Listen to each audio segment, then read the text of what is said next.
গতকাল রাতে আখি লাইভে এসে তিশা এবং তিশার পুরো ফ্যামিলির ব্যাপারে সব তথ্য ফাঁস করে দেয়, কিন্তু তার কয়েক ঘন্টা পরেই সে লাইভগুলো আর খুঁজে পাওয়া যায় না, কারণ সেই লাইভগুলো বাধ্য হয়ে আখিরা ডিলিট করে দেয় এবং যেসব উদ্যোক্তা আখিকে নিয়ে এসেছিল তারাও ডিলিট করতে বাধ্য হয়। কিন্তু ভিউয়ার্স, এখানে দেখার বিষয় কেন আখি এতগুলা কথা বলে সে লাইভ ভিডিওই ডিলিট করে দিল।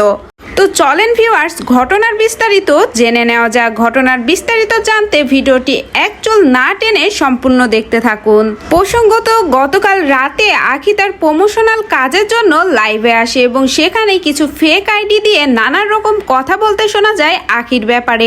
সেখানে এমন একজন কমেন্ট করে যে আলামিনীর সাথে আখি পরক্রিয়া প্রেম করে ধরা পড়েছিল এবং আখির ব্যাপারে অনেক কিছু বলতে শোনা যায়।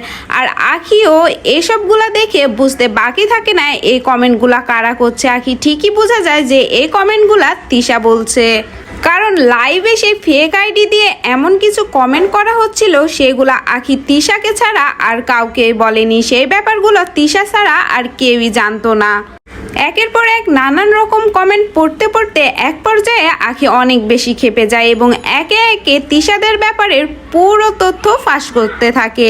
সেই লাইভে আখি তিশা সম্পর্কে বলে আহাদের সাথে দীপা সম্পর্ক থাকা অবস্থায় তিশা নাকি পরক্রিয়া করে বিয়ে করেছিল আহাদকে।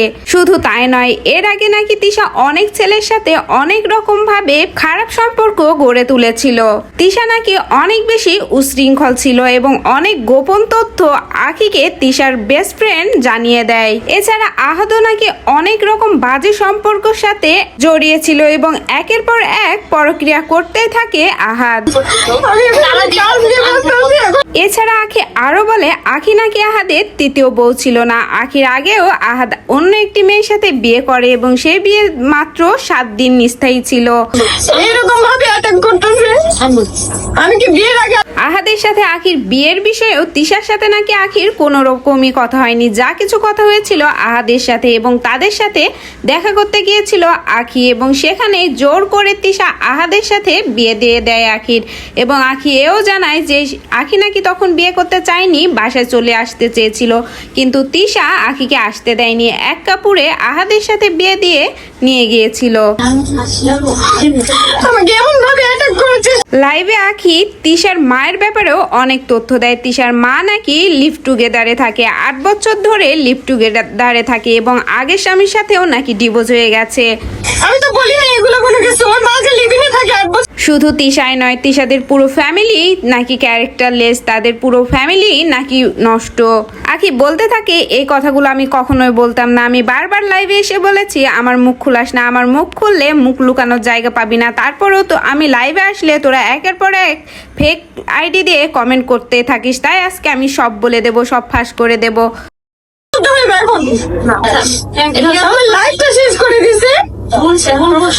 শুধু এগুলাই নয়, একের পর এক আখি অনেক কিছুই ফাঁস করতে থাকে আর সেই লাইভে একযোগে 12,000 মানুষ দেখতে থাকে। আমার লাইফটা শেষ করে দিতেছে ওরা। এখন পর্যন্ত আমার পিছনে এভাবে পড়ে আছে, এখন পর্যন্ত আমার লাইফে। তার কয়েক ঘন্টা পরেই সে লাইভগুলো আর দেখতে পাওয়া যায় না আখির পেজ থেকে এবং আখি যেই পেজে প্রমোশনাল ভিডিও করেছিল সেই পেজ থেকেও ভিডিওগুলো ডিলিট করে দেওয়া হয়।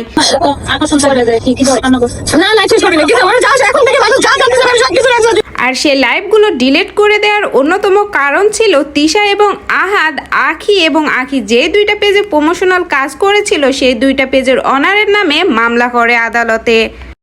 আমাকে জোর করে নিয়ে আজকে আমার বিয়ে পড়াইছে।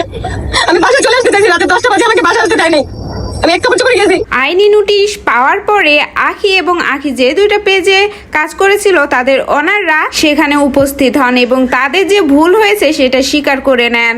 কয়েক ঘন্টা আগে তিশা এবং আহাদের পেজে একটা পোস্ট করা হয়, সেখানে তিশা এবং আহাদ লেখে, যারা আমাদের বলছো যে আপু চুপ করে আছো কেন, তোমার আম্মুকে নিয়ে এত কিছু বললো, আমি লিগ্যাল ভাবে কাজ করেছি যার জন্য সব পেজ থেকে লাইভ ডিলিট করতে বাধ্য হয়েছে। 3 জনের নামে লিখিত অভিযোগ করি এবং পুলিশ তাদের থানায় এনে তাদের যা যা করণীয় করে। আমাকে নিয়ে যা ইচ্ছা বলতো, আমি কিছুই করতাম না। আমার পরিবার নিয়ে কথা বললে নেক্সট টাইম আরো বড় স্টেপ নেব। আমি লাইভ ইচ্ছা করে ডিলিট করিনি, করতে বাধ্য হয়েছে। যাই হোক, নেক্সট টাইম আমাদের নিয়ে কথা না বললে আমরাও আর কিছু বলবো না। আইন সবার জন্য সমান, সেটা কালকে আবার প্রমাণিত হয়েছে। মাকে ছোট করাতে পুলিশ অনেক তাড়াতাড়ি কাজ করেছেন। ধন্যবাদ রূপনগর থানা সত্যর পক্ষে থাকার জন্য এবং সঠিক বিচার করার জন্য। আর সেই স্ট্যাটাসে তিশা একটি জিডির পেপারও পোস্ট করে, সেখানে লিখাই আছে আখির নামে, এবং যে 2টা পেজে আখি কাজ করেছে তাদের বিরুদ্ধেও আইনি ব্যবস্থা নেওয়া হয়েছে। অনেকে আবার কমেন্ট করে বলছে এই আইনি ব্যবস্থাটা আখিরই নিতে হতো আপনাদের বিরুদ্ধে এবং পাশের বাসার ভাবির বিরুদ্ধে, কারণ আপনারাই প্রথম শুরু করেছেন। আপনারা যদি না করতেন তাহলে কখনোই আখি এগুলা বলতো না। সো ভিউয়ার্স, এই বিষয়ে আপনাদের মূল্যবান মন্তব্যটি কমেন্ট করে জানিয়ে যাবেন।